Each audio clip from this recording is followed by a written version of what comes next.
Hey everybody, this is Larry up in Braden, Minnesota. I got a little special guest all the way over in Hawaii. Quentin, his name is, they call him Q, all his buddies, and he's raising some interesting things in the rain gutter system. He's got a little kiddie pool set up going and stuff. And I'd like to introduce him to Q. Take it away. Where you from, Q? Hey, how's it everybody? Oh, how's it going, everybody? My name's Q. I'm from the island of Oahu, which is located in Hawaii, and I live in a town called Waimanalo. So, Okay, now that's a separate island then, huh? yeah, we have 8 islands in our island chain, and Oahu is I guess you could say, the main island within the state. So, Oh, this is okay. where our capital is located. Well, tell me how you got started doing the rain gutter system here, Q. Well, when I first started gardening about a year and a half to almost 2 years ago, basically, when I got out of the military, I just needed a new hobby and I wanted to try something new. And being that farming and gardening was a major part of my grandfather's life and a skill that he wanted to pass on to us growing up, I figured I'd give it another shot. So, like any beginner gardener, basically I thought, if I just take some soil, put it in a bucket or in a raised bed, and just put some seeds in there, the plants will grow. And obviously, as most beginner gardeners do, it didn't work out too well.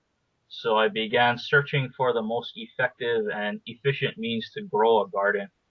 And as my interest in the subject grew, I started to toss around a few ideas of what I wanted to do.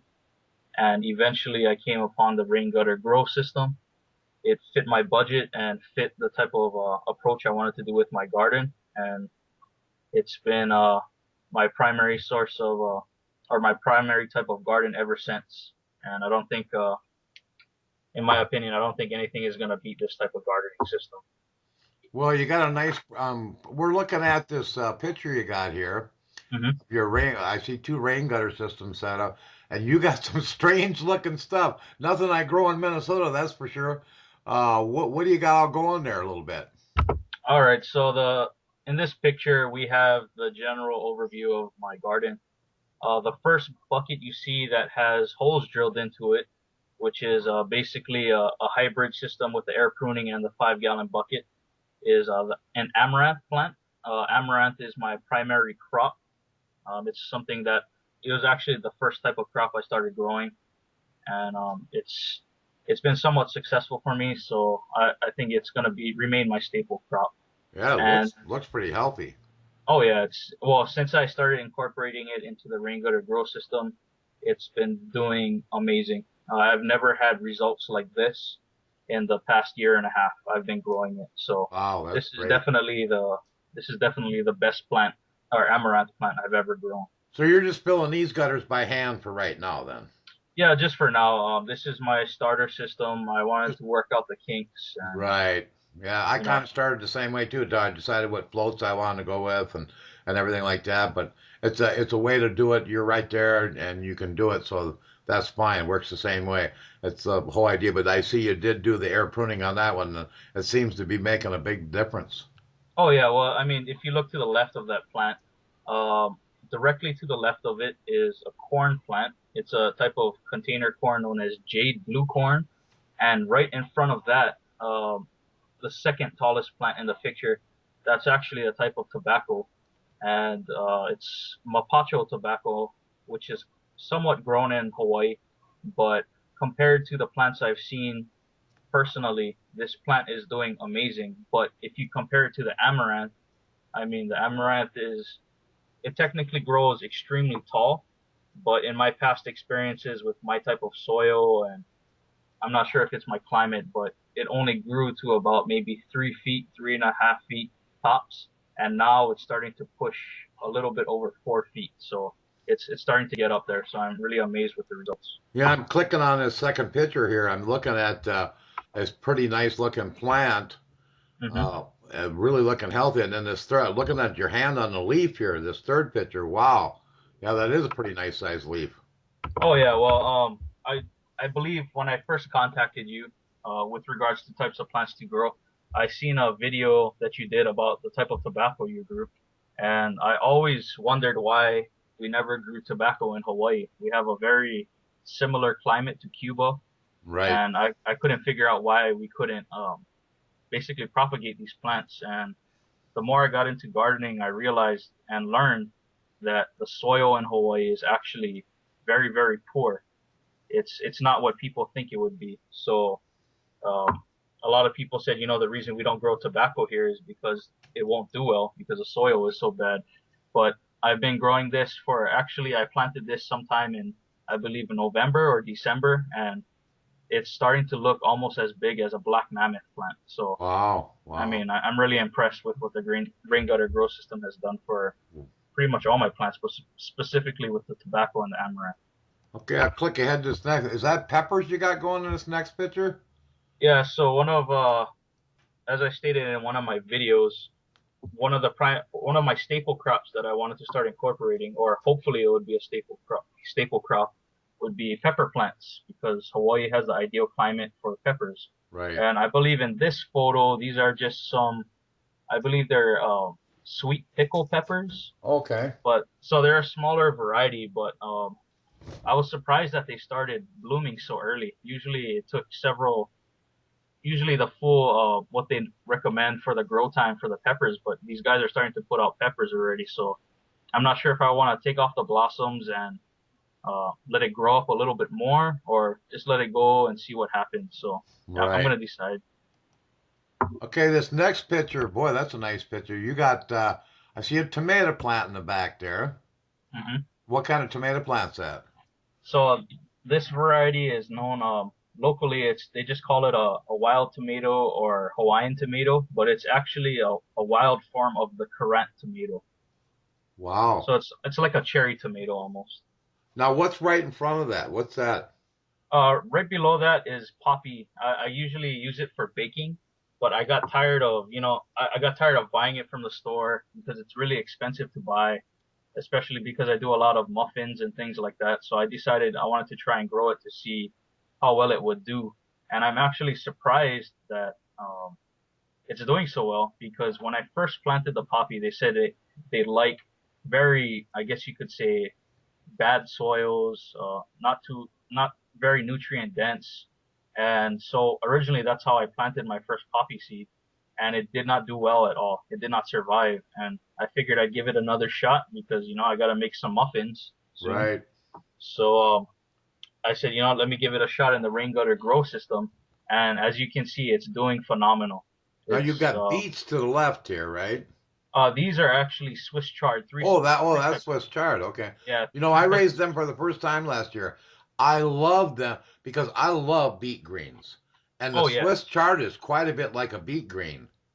Oh yes. Well, one thing I noticed since switching over to the rain gutter grow system and specifically uh, enhancing the potting mix that you suggest we make, I usually enhanced it with vermicasting or vermicompost Oh, and yeah. azomite and maybe some Epsom salts and just some calcium to balance the peat before I switched over to coconut coir. But originally, when I used to grow Swiss chard in just a standard grow box or a raised bed, they were somewhat bitter. And I tasted these Swiss chards a few weeks ago, and I gotta say that these are probably the sweetest Swiss chard I've ever eaten in my life. Oh, They're so wow. sweet and Yeah. delicious. So Now, what's right behind that then? so right behind that is California poppy, and the reason I'm growing this is a tester crop to plant behind my house because behind my home is literally a mountain, and basically the trees that were growing behind there were kind of encroaching on the property. So my grandfather and basically my family for the past 40 years have been trimming the trees back. And several years ago, they decided to just basically cut the forest down and just make a like level it off. But the problem with that is that with no trees means there's no watershed and there's nothing to hold back the soil. So all the Right. topsoil basically disappeared. So what I'm trying to do is find an ideal cover crop that's not only effective and grows extremely quick, but is also aesthetically pleasing. So I saw the California poppy. They said it grows well in poor soils, tolerates heat, and it's a very beautiful plant. So, and another benefit is that it does attract beneficial insects like bees and butterflies that will help pollinate the garden. So I'm giving it a shot. It's doing well in the rain gutter grow system. So we're gonna see in the future to see like how well it will do it just straight into the soil. Right. This next picture now, if that's flowers on your tomato, is that wild tomato plant then?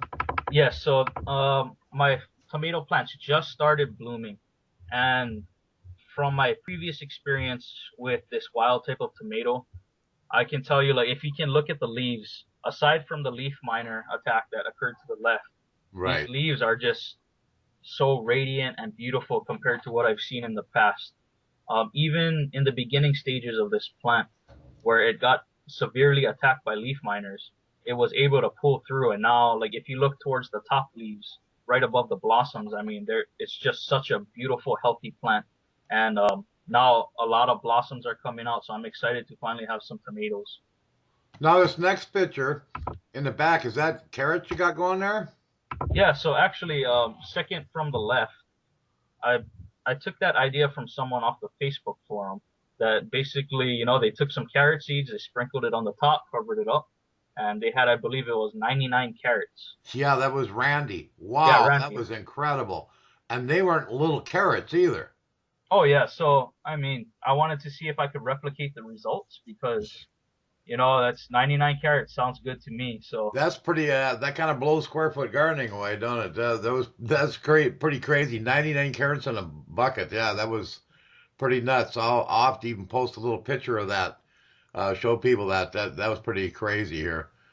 Let's see what we got. Next picture here. You got them. I see a few things. Look, more pepper plants. It looks like.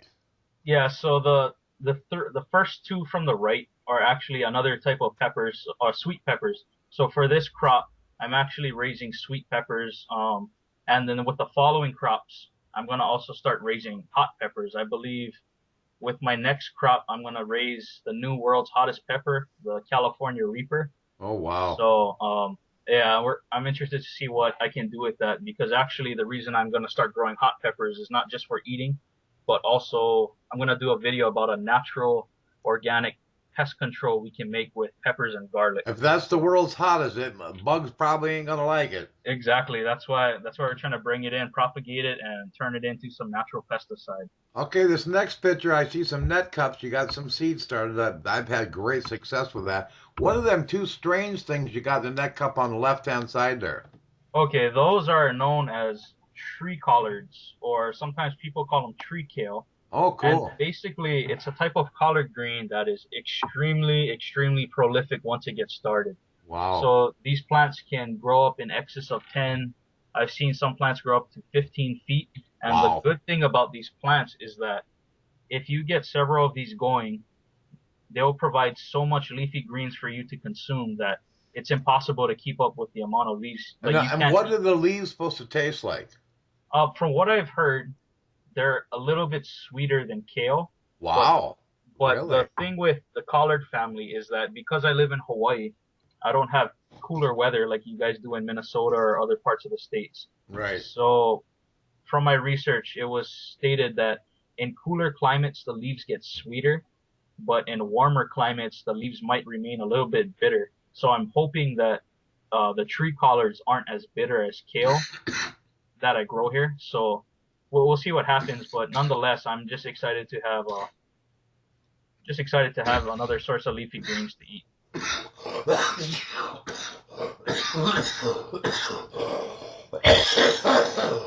Excuse me a minute. I'll have to edit that part out.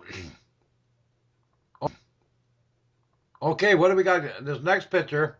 What the heck is that? Okay, so this next picture, this is another shot of the amaranth. So as you can see, compared to the tree or the blue jade corn, the blue jade corn is at about maybe 2 feet right now, and you can see how much taller it is. And as I stated earlier, um, usually in the ideal conditions, these plants grow to about 5 to 7, maybe 8 feet tall. And in the past, I have never got them to top about maybe 3 feet and about an inch in circumference on the stalk. But this Wow. plant is starting to push, and it hasn't even reached its full seed potential yet. which you'll see in the next picture. But Now this next picture, was that the seeds or something? yes, this is a seed. So the reason I started growing amaranth was one, it provides leafy greens. It's like almost similar to Swiss chard or kale, but the reason I wanted to grow this was the seeds it provides because you can actually use the seeds the same way you would use quinoa. You can use it as oatmeal. You can grind it up into a flour that you can put in. You can use for baking, but Wow. you can also there's a Mexican dish that they use this for. They pop it like popcorn, mix it with honey, and they form it into different shapes, and it's extremely delicious. It's a dish I believe they called alegria, and it's quite tasty. So the reason I got into growing this plant was to see if I could somehow commercialize it in the future, since I would be the only one growing it. Right. Now what do we got in this next picture going on there? So this is another shot of my seedlings, and actually in the background you'll see a small tree, and that Yeah. was actually a tree I picked up at a workshop, I believe 2 weeks ago. And this type of tree, as I outlined in my video, is known as a breadfruit tree, or ulu in Hawaiian. Yeah, we got your. I'm going to put your videos in the links below here, people. I want to do a little overview and have Q explain to you about this. But he has two excellent videos. Well, three. He has some worm ones too. But I'm going to put a link to his channel, and you can watch his videos. They'll be in the description below the video. This video here. So you picked this up at a workshop? Yeah, so here in Hawaii, the breadfruit was one of the main staple crops, along with something known as taro or kalo in Hawaiian, which we use to make poi, and also the sweet potato known as uala in Hawaiian. So with breadfruit, the reason why this plant is so significant to Hawaii is one, it's culturally significant. A lot of our legends and our history ties into this plant, but also because it is a very, very prolific plant. Once it gets to fruiting age, one plant, or one tree, I should say, can supply upwards of, in ideal conditions, upwards of 200, I believe it was about 200 to 250 pounds of breadfruit every year. Now this next picture is that actual breadfruit there? Yes, so in this picture, this is actually my tree that before I brought it home, and in front of it you'll see the different varieties of breadfruit. So Wow. I believe, I'm not sure if it's several hundred or several thousand types of breadfruit throughout the Pacific, Wow. but as you can see, so each fruit weighs of good fruit, like the smaller ones will tend to weigh between 2 to 5 pounds, but the bigger ones you can see on the right, they can weigh upwards of 5 to 10 pounds if you're Now, really you lucky. said that's kind of a starchy, like a potato almost. You can eat it like a potato? Yeah, so what I learned during this workshop was actually mind blowing is that you can actually, I didn't know this, but you can actually use the breadfruit to substitute a lot of different foods, not just potatoes, but rice, bread, even squash. It's so versatile. And the sad thing is that people, especially here in Hawaii, forgot about the versatility of this plant, and now they're trying to reestablish this as one of our staple crops and turn it into possibly not only a source of food sustainability for Hawaii, but also as possibly a type of food export in the future. Now, this next picture, you brought it home and it looks like you put it in a Walmart grow bag, huh? Yeah, so what on the way home from the workshop, I was thinking about how I wanted to grow this tree. And we actually have a tree on our property that's approximately 15 to 20 feet tall already. And my grandfather has been raising it for the past 40 years. And basically, I was thinking about this and I said, I wanted to set this tree up for success because we also have another tree on our property that is somewhat neglected. I'm hoping to rectify that problem, but it's not doing well at all, and it's just because the soil where we live is so bad.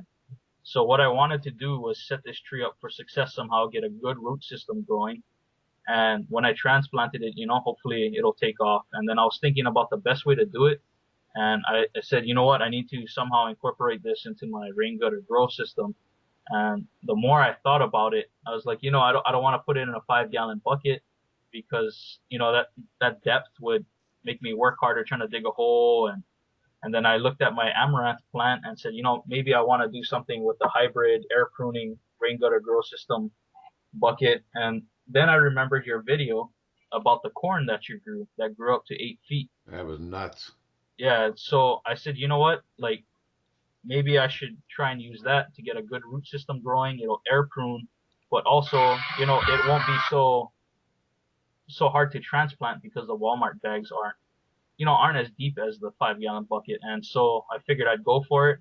I went to Walmart, got myself a or a Walmart grow bag or shopping bag, and picked up a container to act as my kiddie pool since Yeah, they I'm don't sell looking kiddie at pools this here. next picture. You got a container there. You could get a couple in there, it looks like. Oh yeah, so basically for some reason it's trying to find a kiddie pool here in Hawaii is like trying to find gold in the sand. So I said, you know what, I'll find the next best alternative. And the reason I got this tub was if I can acquire more breadfruit trees in the future, I can possibly put two, at least two, but maybe three breadfruit trees next to each other, and Right. that way I can have three of them going at the same time. So Yep. excited to see where this is gonna go.